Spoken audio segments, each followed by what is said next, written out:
Just small response कि dictator को daddy किसने कहा था, पहले डिक्टेटर को, इस मुल्क की तारीख है, ये ना भूला जाए कि डैडी कह के कौन आया था, आगाज किसने किया था। डैडी कहने के बाद एक और सियासी जमात है जिसने कहा था कि आर्मी चीफ कौम का बाप होता है।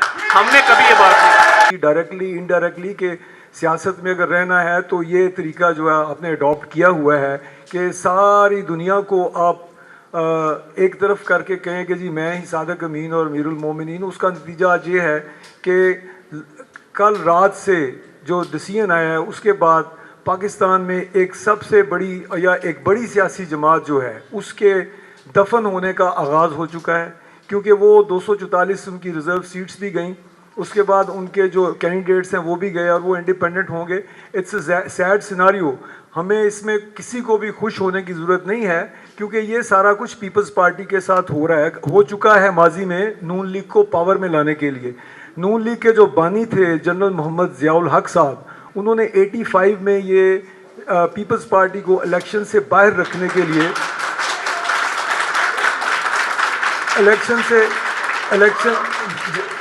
नवाज शरीफ को पावर में लाने के लिए और पीपल्स पार्टी को इलेक्शन से बाहर रखने के लिए गैर जमाती इलेक्शन करवाए, जिसके नतीजे में सरमायादार अरबपति खरबपति जो हैं वो इकट्ठे हुए नून लीग में और वो एक जमात ज़ियाउल हक ने बनाई। आज भी आप लाहौर में कोई कैंडिडेट उठा लें नून लीग का, कोई भी अरबपति से कम कैंडिडेट नहीं है।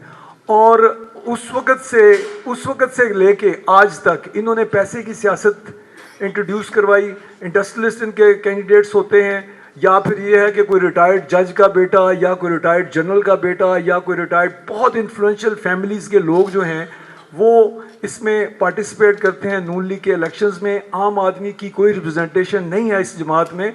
और जो उसके बाद आप ये आपका नारा है वोट को इज्जत दो।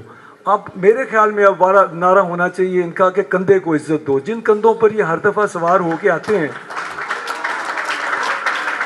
उन कंधों का इस्तेमाल अब बंद होना चाहिए।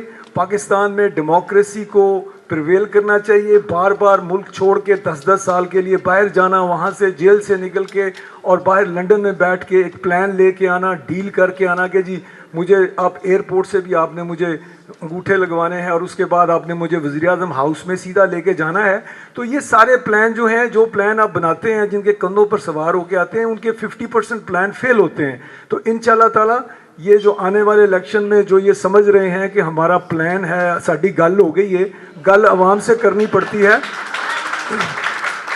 गल जो है वो आवाम से करनी पड़ती है और अवाम जो है उनको पता है कि किसकी गल किससे हुई है।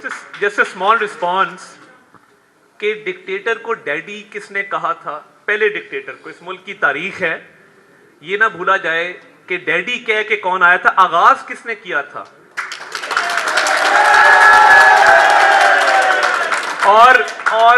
और डैडी कहने के बाद एक और सियासी जमात है जिसने कहा था कि आर्मी चीफ कौम का बाप होता है। हमने कभी ये बात नहीं। अच्छा वली, थैंक यू।